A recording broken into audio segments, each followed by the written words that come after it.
Good afternoon, everyone. This is the meeting of the May 18th City Finance Committee meeting. May I get a roll call, please? Yes, Committee Member Gutierrez. Here. Committee Member Harmon. Here. And Committee Chair Friedman. Here. I think we are all present. So now we'll go on to public comment. And this is public comment for any items not on today's agenda, but under the purview of the Finance Committee.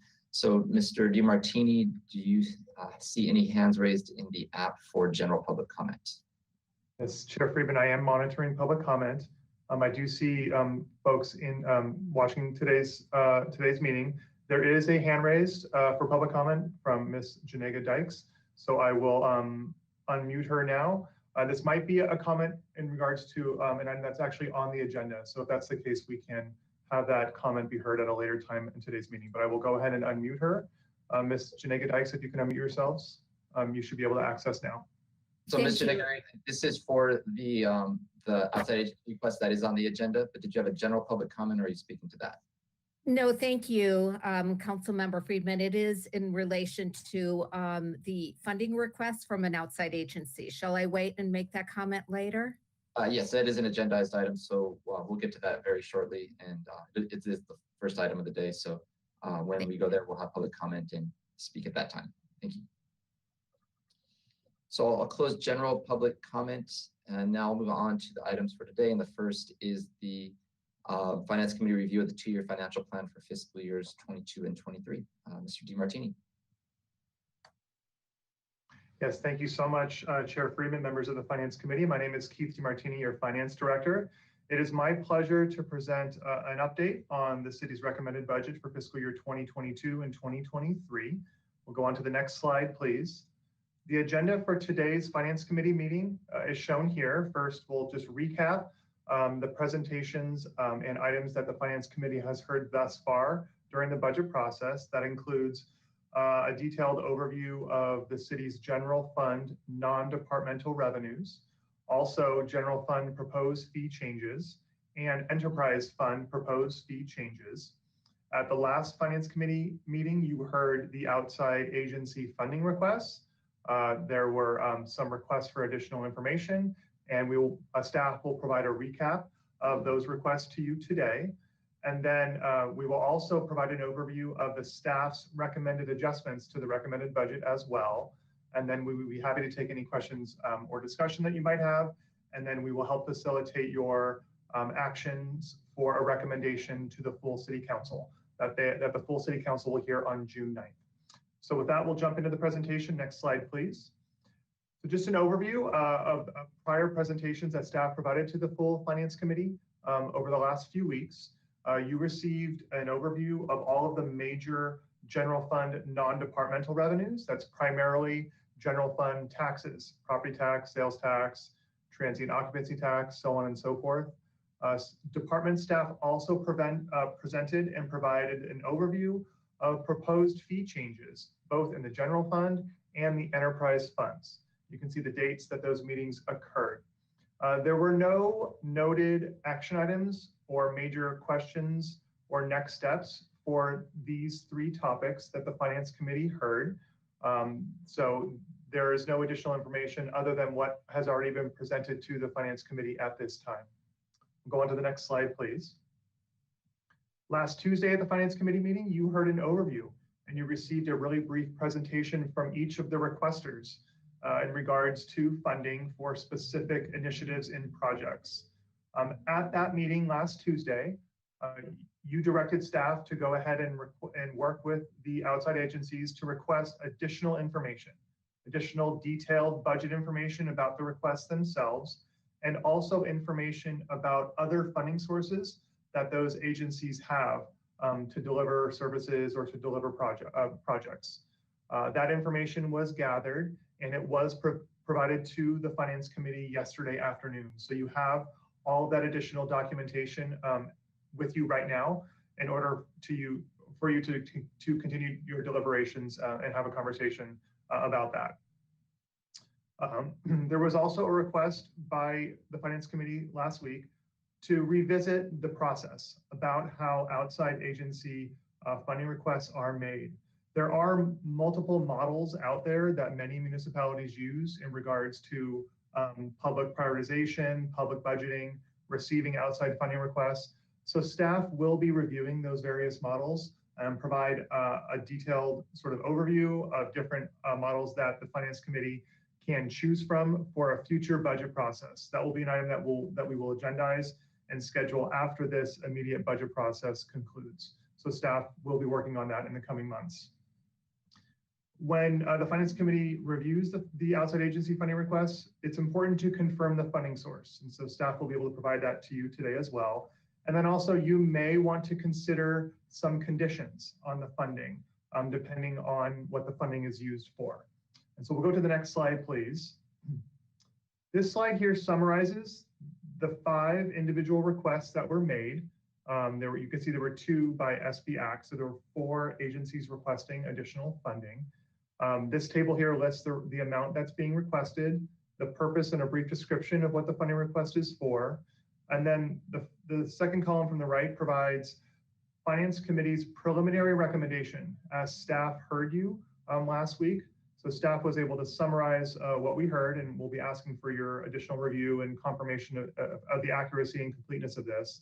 And then also a recommended funding source if you were to go ahead and approve of these requests.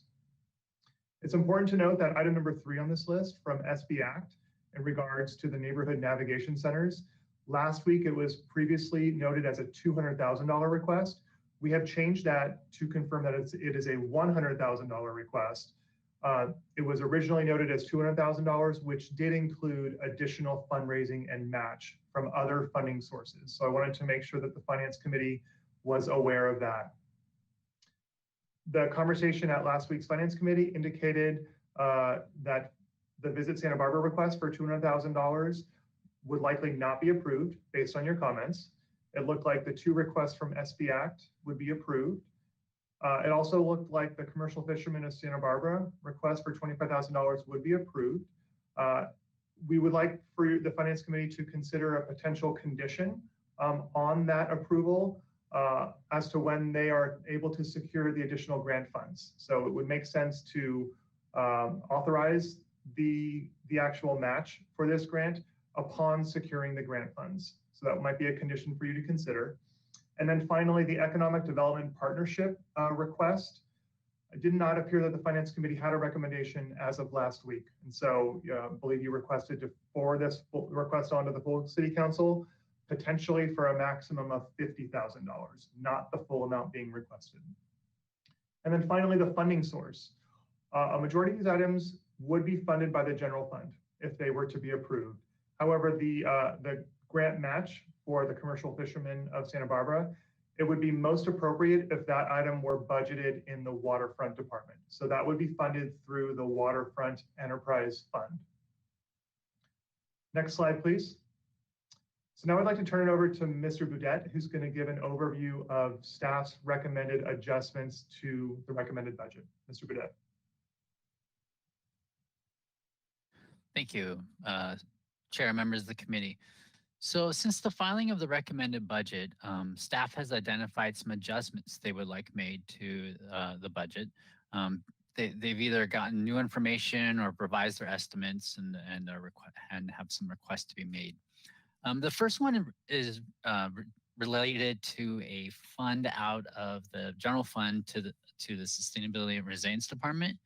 This is for seed money to the Clean Energy Fund. And what they want to do is delay this payback from the Clean Energy Fund to the general fund in FY24. Basically, this would be the 4th year of operation for the Clean Energy Fund, and it would be in a better position to pay the money back then. Next slide, please. The entire city has a voicemail system that will no longer be supported by Microsoft and therefore needs to change the voicemail citywide. General Fund has already identified its portion of paying for this project. What this does is outlays all the special funds, ICS funds, and enterprise funds and their portion of this project. Next slide, please. Next, there's some adjustments being made by the Community Development Department in some of their special funds. The Successor Agency Fund was originally slated to have funding in FY22. However, it looks like that's not going to transpire. So they're decreasing appropriations here in anticipation of closing out this fund instead. The remaining portions are they're reallocating positions within their kind of special funds to kind of better align with job duties. So these bottom two portions, and the next slide, please. And these portions are kind of just the reallocating of those positions and to better align with what their job duties entail for those specific funds. Next slide. Next, we have another payback. This one is from the Fleet Replacement Fund to the Measure C Fund. This was done for the completion of the Cabrillo Pavilion project. What we'd like to do is postpone this until FY24 when Measure C revenues bounce back a little bit more, and it's also in a better place to pay back this fund loan rather. Next slide, please. And lastly, the Sustainability and Resilience Department's making some adjustments to their energy management and clean energy funds. They're going to move a position from one fund to the other to, again, to better align with job duties and just realign some of their utility costs with what real costs actually are. So they're just making some adjustments here. And with that, I can turn it back over to Mr. DeMartini. Okay, thank you very much, Mr. Boudet. And just to summarize, we will be able to incorporate all of those staff recommended adjustments. These are more technical adjustments to the budget when we make the full presentation to the City Council on June 9th, so that we can articulate what impacts there will be on the general fund, in particular, any additional changes to expenditures or revenues, and what the revised deficit would look like. So we'll be able to present that and incorporate that into what we show you on June 9th. So just to summarize, again, an item that the Finance Committee had heard earlier in the budget process, on April 27th, staff presented a report to you providing an overview of the American Rescue Plan Act, or more commonly known as the ARPA legislation. The city of Santa Barbara is slated to receive was originally slated to receive just over $22 million of rescue funds. These are funds that are coming to the city of Santa Barbara for revenues that we have already lost or revenues that we will continue to lose as the economy suffers from the COVID-19 pandemic. You took an action during that meeting on April 27th to go ahead and recommend approval to the full City Council that all of the ARPA funds, the first payment of just over $11 million that is anticipated to be received by the city within this month of May, that it be placed in the reserves of the general fund. And so that item will go to the full City Council for the full City Council's review and recommendation as part of the June 9th hearing. It's important to note that we did receive final guidance from the U.S. Treasury Department that the city's allocation is actually going to be a little bit less. It will be around $700,000 less than the original allocation, and it is now at $21.8 million. Staff will be able to provide an update to you at the June 9th meeting if there are any changes after that. There is no further action required by the Finance Committee today. You have already taken your action on April 27th, and that will go to the full City Council on June 9th. Next slide, please. So the request of the Finance Committee today is to hear a report on the following topics in connection with the committee's review of the fiscal year 2022 recommended budget on staff recommended adjustments, and develop your final recommendations to the City Council based on the committee's review of the recommended budget. Next slide, please. So in order to help facilitate your deliberations today, we are proposing this following recommendation to the City Council, that the Finance Committee recommends to the City Council to approve of the following changes to the fiscal year 2022 recommended budget. It will be as follows, and for your deliberations today: that the general fund revenue as proposed in the recommended fiscal year 22 and 2023 budget, the general fund fee changes as proposed in the recommended fiscal year 2022 and fiscal year 2023 budget, the enterprise fund fee changes as proposed in the recommended fiscal year 2022 and fiscal year 2023 budget, the outside agency requests as you recommended or will recommend today, and staff recommended adjustments. And so with that, we'll turn it over to the Finance Committee for any questions or discussion that you will have. Thank you very much. Thank you, Mr. DeMartini.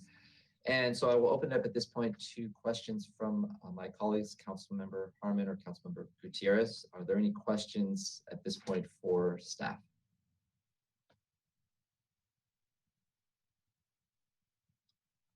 Seeing no lights turn on, we will now move to public comment for this item. Mr. DeMartini, are there any members of the public that wish to speak to this item? Yes, Chair Friedman. Had Ms. Janega Dykes had her hand raised, but she just unchecked her hand. So Ms. Janega Dykes, if you'd wish to speak, oh, there I see it. So I'm going to go ahead and unmute you and you can go ahead now. Thank you. Members of the Finance Committee, I want to first begin by thanking you for your extraordinary leadership during one of these most challenging times that we've dealt with. And you know, I know that you've made some initial recommendations for the additional funding requests, but I would be remiss in not reminding you about the reasons why we're asking for this. And certainly we're aware of the historic declines in overnight travel, which is greatly affecting the city budgets. Our small businesses are struggling and many have closed their doors for good. And certainly thousands of workers are still out of work and unemployed. As well. And it's unfortunately during times of crisis when we really understand the importance of tourism to our local community. And our mission at Visit Santa Barbara has always been, since the onset of the recovery, about really shortening this entire recovery period. We've remained extraordinarily focused and nimble, and we're really using all available funds to reach the in-state travelers who had the most likely chance of visiting quickly and certainly often as well. And now we're here before you asking for additional funding to support an out-of-state advertising campaign. And this is business that will help us fill our hotel rooms and help our small businesses, particularly during the off-season and that midweek period. So before you, we've provided you with a very detailed marketing plan. It's pretty much of a large novel, but I think it really does demonstrate that we're using research to inform all of our marketing decisions as well. And this campaign is a much needed and lucrative complement to our ongoing in-state workers. So we're asking you to give us a competitive edge by investing in this out-of-state marketing campaign, which is really driven by two primary objectives. And one is recover overnight visitors from the out-of-state markets, and then also really helping us support Santa Barbara's airport's new air service and capitalize on this as well too. And we know that the entire community stands to benefit from this one-time investment. And this campaign is actually a rare example of an appropriation that literally pays for itself through increased taxes paid by our visitors. So I thank you for your consideration, and I thank you for all of your hard work during this very tough year. Thank you, Ms. Janega Dykes, and thank you for you and your staff for the great work you've done as well. Much appreciated. And Mr. DeMartini, are there any other members of the public who wish to speak? Ms. Chair Friedman, there are no other hands raised at this time. Thank you. I'll now close public comment. I'm sorry, Chair Friedman, I apologize. A hand just went up for Mr. Sandler, if I may. Mr. Sandler, I'm unmuting you if you'd like to go ahead and speak.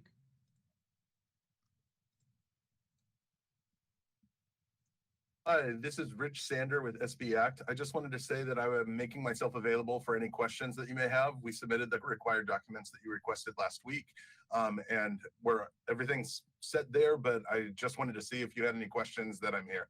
That's all. Thank you. Thank you, Mr. Sander. Any further hands raised, Mr. DeMartini?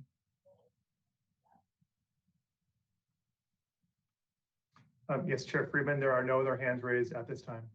Great. Thank you. I'll now close public comment and open it up for deliberations. I will turn it over to Councilmember Harmon. Thank you, Chair Friedman. I actually just have a quick question. Sorry, I didn't ask it earlier, Mr. DiMartini. To the extent that we, as a finance committee, stick with the recommendations that were made, I appreciated that table. Will every request then go to the full council just with a notation of how finance committee voted?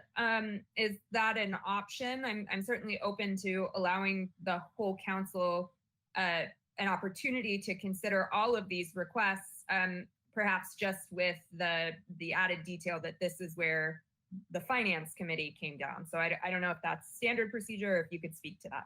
Thank you. Yes, Committee Member Harmon, thank you for that question. Really, it's up to you. Staff would be happy to bring this table to the full City Council on June 9th, outlining your Finance Committee's recommendation for what you would like, identifying the funding sources, identifying any conditions that you might want to have on the request. We would be happy to do that. I see Mr. Casey, your camera's on. Thank you, Mr. Chair and Member Harmon.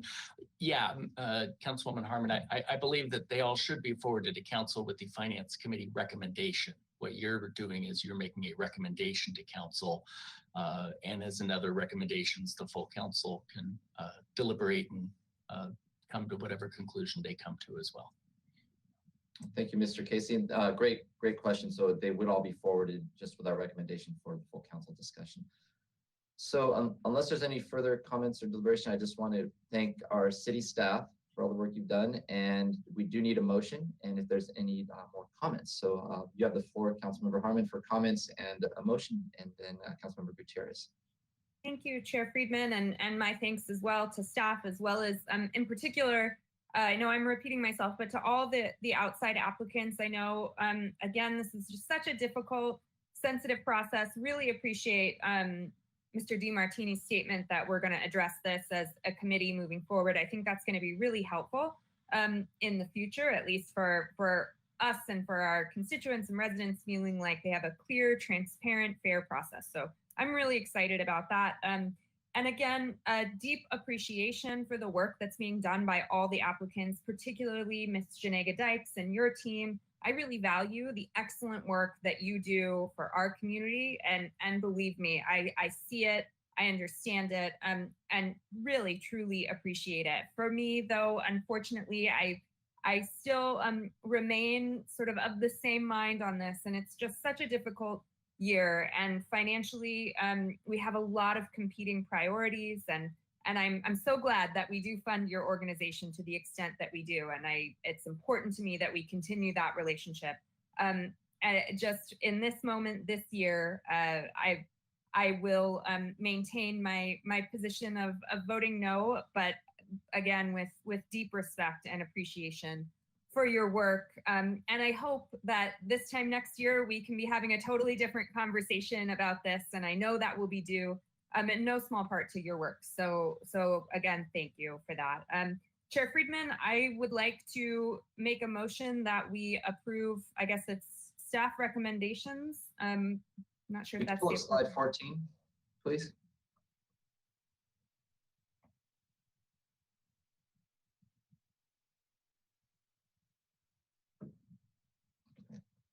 I think that's the motion that you would like, staff recommendation, Councilmember Harmon. Perfect. That sounds great. And just to confirm that on sub recommendation D, that will include the conditions as drafted on that chart. I appreciated that. In my motion, I intend to include those. So that is what I'm moving. Thank you. Thank you, Councilmember Harmon. Councilmember Gutierrez. I would like to second the motion. Great. Motion's been made and seconded. Any further comments? Hearing none, can we have a roll call, please? Yes, we have a motion made from Committee Member Harmon, seconded by Committee Member Gutierrez on the recommendations for the budget to the City Council. We'll start with Committee Member Harmon. Yes. Committee Member Gutierrez. Yes. And Committee Chair Friedman. Yes. That motion passes unanimously. Thank you. Great. Thank you for all your work, and thank you to all of our outside agency requests and all the work that you're doing in our staff. And this conversation will continue at the full council in June. So on to our next item, which is the third quarter financials. Turn it over to Mr. DeMartini. Yes, thank you very much, Chair Friedman, members of the Finance Committee. We will now be presenting an overview of the third quarter financial review for the current fiscal year 2021. If I can go to the next slide, please.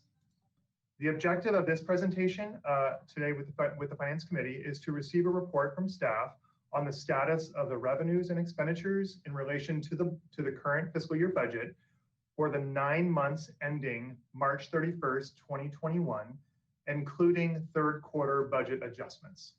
Next slide, please. The agenda for today's presentation is to receive an overview of the projection as of quarter 3.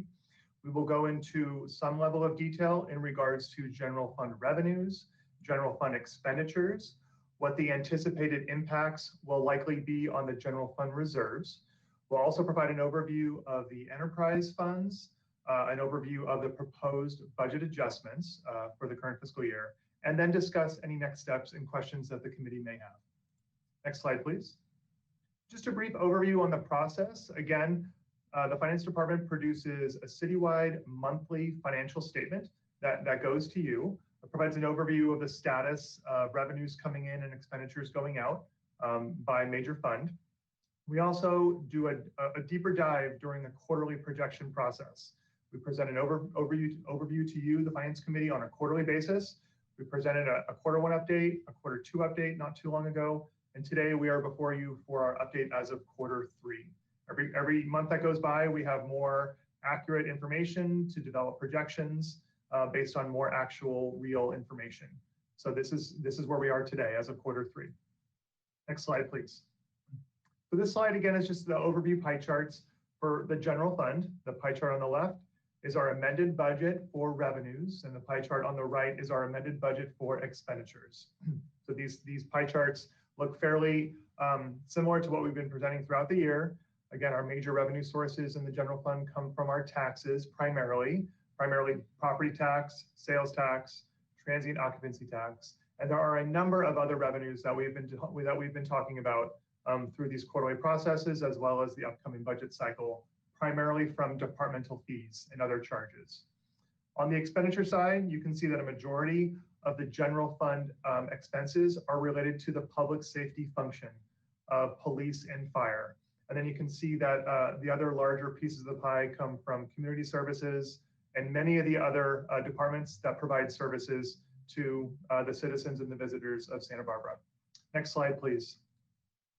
So now I'll just provide a really brief overview of a snapshot of our projection as of Q3. Next slide, please.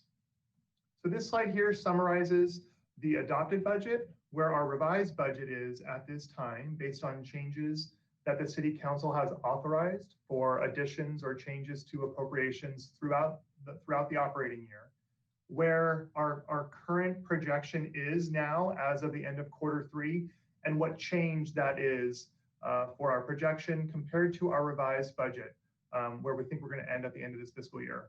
And it shows revenues, expenditures, and the revised deficit. So overall, you can see that our revenues are coming in much less than we were originally budgeting and anticipating by around $7.8 million. You will also see, though, that we have done everything that we can to tighten our belt and achieve expenditure savings from many of the different ways and strategies that we've employed during the budget process to achieve expenditure savings, including holding positions vacant, delaying or reducing other types of expenditures, doing everything in our power to do that. The revised projection at this time shows a deficit of just over $12 million, which is much more than we were originally anticipating, and also in the revised budget. And we will explain in detail as to why that is. First, it's important to note that the adopted budget did include just over $6 million of reduction targets, very similar to the amount that staff is proposing in the recommended budget for fiscal year 22 as well. Many of those reduction targets are primarily centered around holding positions vacant, being that a majority of the budget does pay for salaries and fringe of the city staff. The year-end variance is projected at $5.6 million. And we are at this time projecting the need to use an additional $5.5 million of reserves above and beyond what was being projected during Q2 during that process. Next slide, please. This slide here summarizes the major changes that staff presented to you during Q2 as changes from Q1. So I wanted to sort of bring you through the change and the transitions that we've had during this fiscal year alone. During COVID and the additional shutdowns that occurred late in the winter season, the TOT, our transient occupancy tax projection was brought down rather significantly from the adopted budget based on the additional pressures that the travel industry was experiencing and that we were experiencing as well from our TOT remittances from the hotels. We brought that down.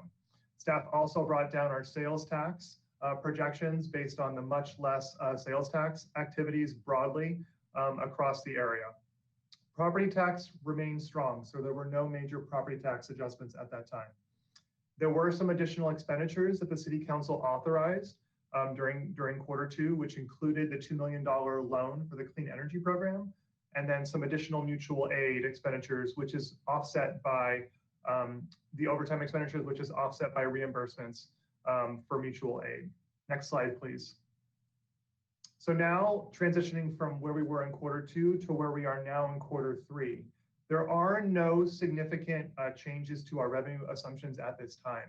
We did see a little bit of an uptick in our sales tax activities from Q2 to Q3, so we have incorporated that into our full fiscal year end projection. So that's good news. However, we did have significant changes on the expenditure side, and it's the major change is due to $6 million of new appropriations that are being requested at this time, which are due to court-ordered judgments or other claims and settlements that will be transferred from the city's general fund reserves into the self-insurance fund in order to pay those claims and judgments. Yeah, it's important to note here that we have, from Q2 to Q3, we now have some clear guidance from the federal government in regards to the American Rescue Plan Act, which we've already discussed in prior agenda items. Again, that will be brought back to the full City Council on June 9th. There is no action that is required at this time by the Finance Committee in regards to the ARPA legislation. Next slide, please. So now I'd like to turn it over to Ms. Tomaszewski, who will provide an overview of the general fund revenues. Good afternoon, Chair Friedman, committee members. I'm Jennifer Tomaszewski, the Finance and Treasury Manager. I'm sorry, next slide, please. I plan to keep my presentation brief as the numbers haven't changed a lot, and Mr. DeMartini did touch on what those changes are already. But this table shows the annual general fund revenue budget at about $161 million. And at Q3, the general fund revenues are down about $7.2 million compared to the year-to-date budget, and down about $11.8 million compared to Q3 last year, which was the very beginning of COVID. Next slide, please.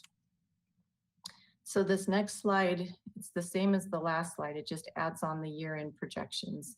So total revenues, as Mr. DeMartini stated, the total revenues are forecasted at $153.2 million at year end. This is $5.8 million below budget, and that is not including anticipated year-end variances. If you add those in, we get the $7.9 million. You will notice that this is mostly due to departmental fees and service charges. Department revenues have the biggest variance and are projected to end the year about 31% below budget. And as Mr. DeMartini stated, we did forecast about $1 million more in additional revenues. And we will look at these three categories a little bit more on the next slides. So next slide, please. On this slide, we see taxes broken out into the major categories. So we have sales tax, property tax, and so on. At Q3, they're down approximately $3 million, but this is really just a timing issue of when we receive those payments. if you look at the last column, you see we're actually going to end the year pretty close to budget, just slightly below at about 348,000. So we do see the biggest deficits being TOT and sales tax, which were significantly impacted with the second stay-at-home order.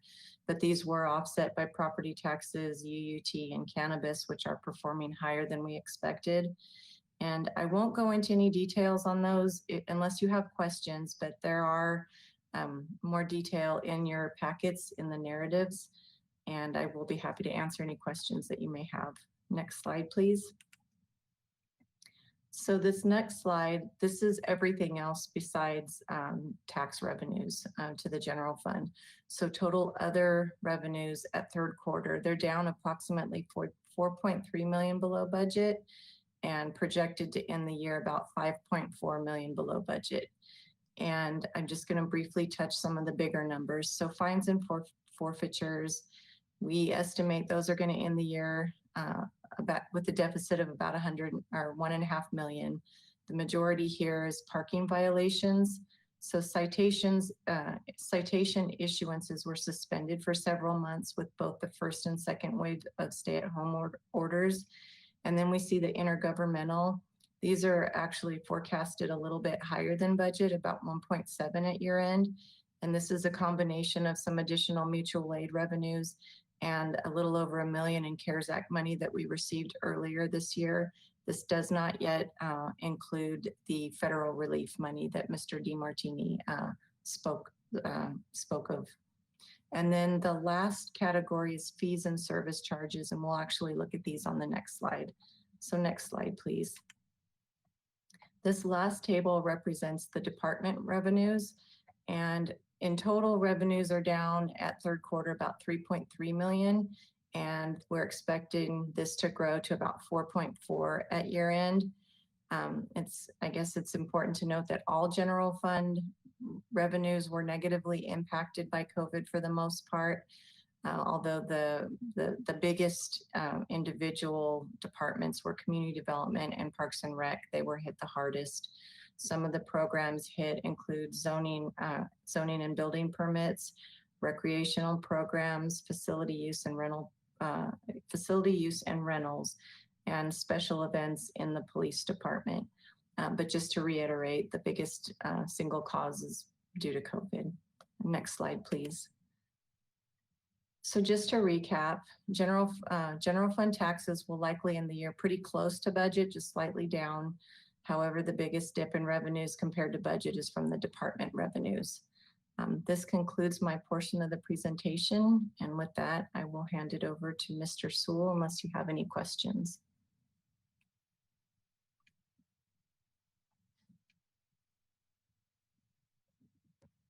Thank you, Ms. Tomacheski. So I'm Mark Sewell, I'm the accounting manager, and I'm going to take you through the general fund expenditures. I'm going to touch on the impact of the revenues and expenditures to the general fund reserves, and then we can talk about enterprise funds, and then finally the recommended budget adjustments. Next slide, please. So here we have a table with many, many numbers on it. I'll start by saying that it's materially the same as what we've shared with you at mid-year. The one main significant adjustment that Mr. DeMartini mentioned is the court required judgments, which are represented in the bottom line there in the non-departmental department, as it were. And you'll see that that's a variance to budget in the far right-hand corner of $6.2 million. And that is reflecting the projection of the transfer of the 6 million to the self-insurance fund. And as a result, instead of presenting an expenditure projection in excess of 7 million variance favorable to budget, you now see the impact of transferring those funds reduces that variance to still a favorable variance, but a favorable variance of $2.3 million against the revised budget. So we are projecting general fund expenditures to end the fiscal year at just over $165.5 million. And you'll see that all other departments are projecting favorable variances, i.e. spending less than their revised budgets. Next slide, please. What does this mean for the reserves? Next slide, please. Well, again, just a quick reminder, reserves are accumulated funds over time. It is basically the sum of all the revenues, less the sum of all of the expenditures since the city has been in operation. And council has in the past enacted a reserve policy, which requires us to have 25% of next year's budget, operating budget, in reserve and therefore available for unforeseen circumstances or any other policy decision the council chooses to take forward. So you can see for this fiscal year in FY21, the policy was to have $34.6 million. And a couple of years ago, before the pandemic, we were almost fully funded at 33.3 million. And you start to then see, as you look down the page, how our reserves have been impacted and depleted over time, resulting in a projection at this point in time of our year-end reserves of about $15.3 million against our target of about 35 million. So you can see significant gap there. Next slide, please. What I wanted to share with you again, this kind of a tabulated way explains that, is what the disaster reserve of 15% equates to, which is $20.7 million, and what the contingency reserve equates to at 10% of $13.8 million.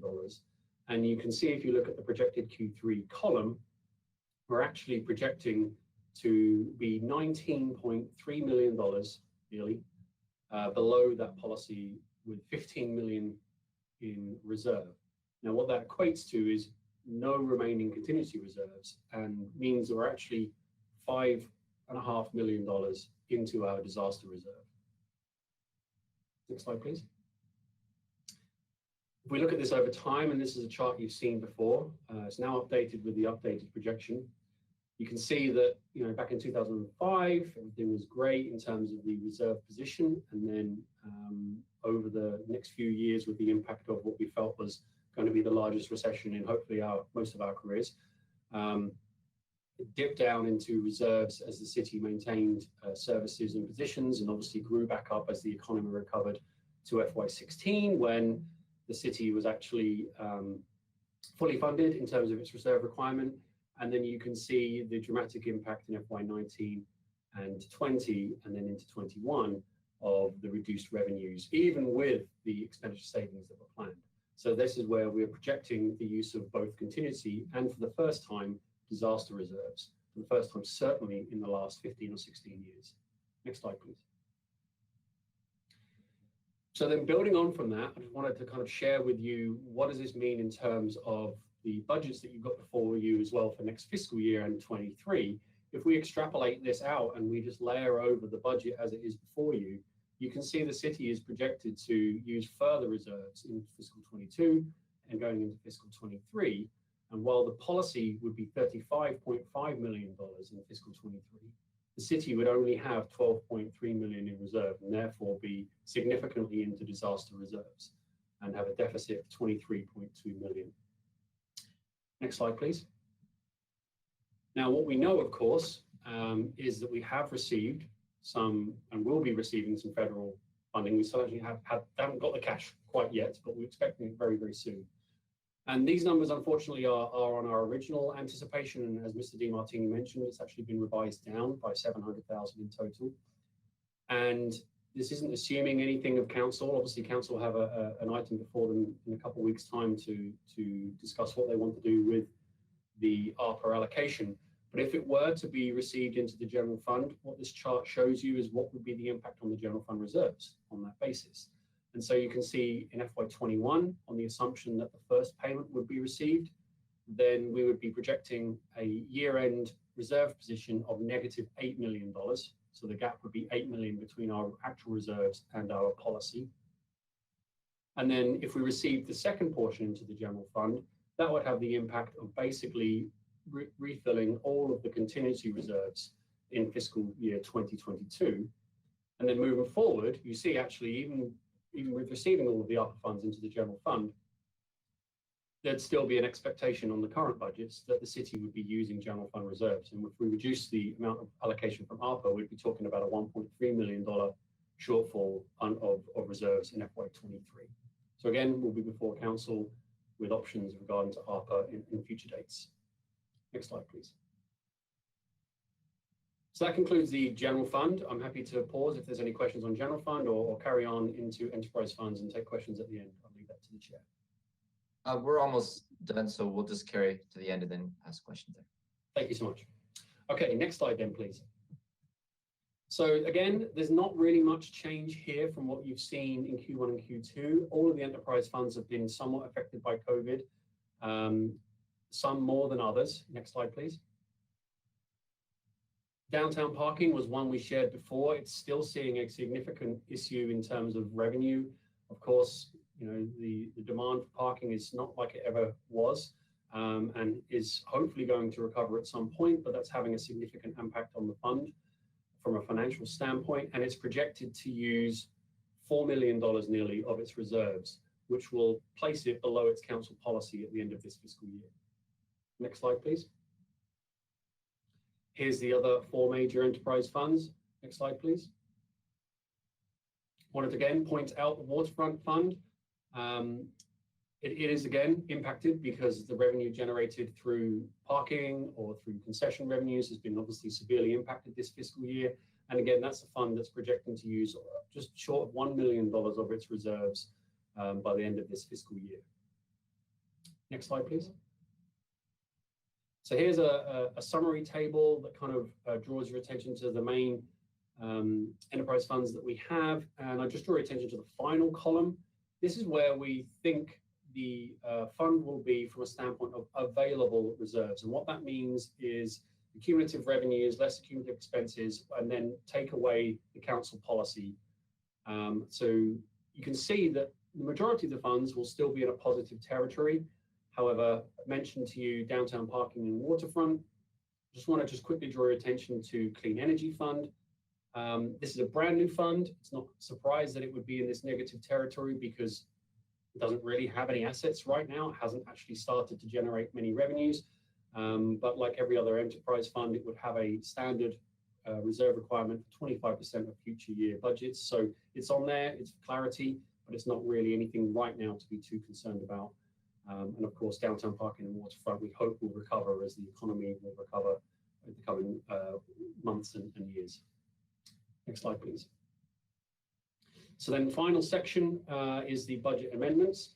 In your packet, you do have an attachment 3 that has, I believe, over 50 separate adjustments. I don't plan to go through each of those. A lot of those are kind of weedy bookkeeping accountant items that we do need council's approval for, but they don't really necessarily represent anything too material to discuss. They're closeouts of grants, etc. But what I wanted to share with you is the ones that impact the general fund. Next slide, please. So here we have as adjustment A, the item that Mr. DiMartini mentioned, and I obviously referred to it when we looked at the projection for general fund expenditures. And this is the request to appropriate $6.3 million of general fund reserves, and of course it will be disaster reserves, to be able to transfer those funds to the self-insurance fund for court-ordered judgments. So that's 6.3 million. Item B, this is actually revenue coming to the general fund for the repayment of the original seed money to the Clean Energy Fund. And that fund now has a separate loan agreement that council approved. So this just basically reimburses the general fund for the original seed money. Next slide, please.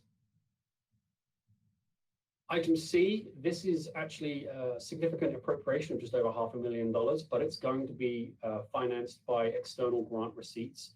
And it's to ensure that we meet all the requirements of our pollution control.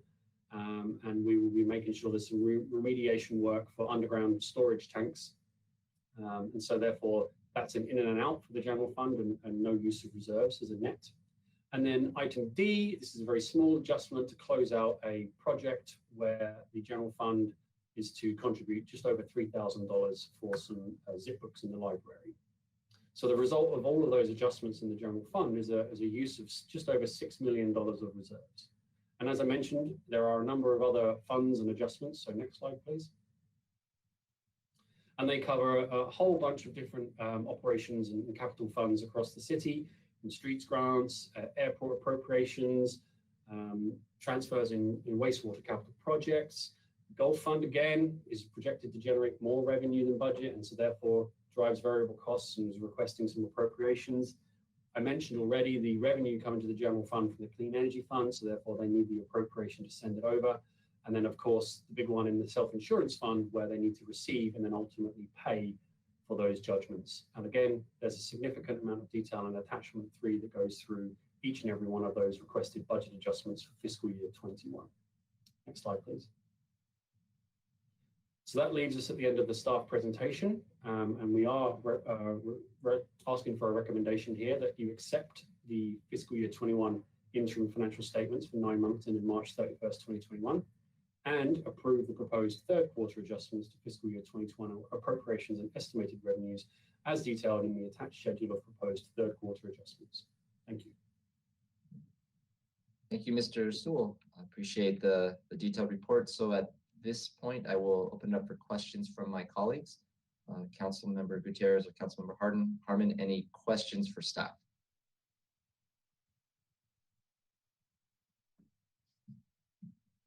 Seeing no lights turned on, I will now open it up for public comment. Mr. DeMartini, are there any members of the public wishing to speak to this item? Chair Friedman, I am monitoring public comment. I am not seeing any hands raised at this time. Thanks. So I will close public comment and now on to deliberations. And it is a staff recommendation, so we do need a motion, correct, to forward this on to the full council. Mr. DeMartini? Yes, committee chair. Yes, we do need a motion, and then we can do a roll call, please. And if there is any comments or a motion for the staff recommendation?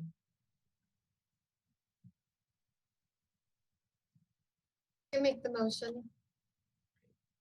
Great. I'll second that, Chair Friedman.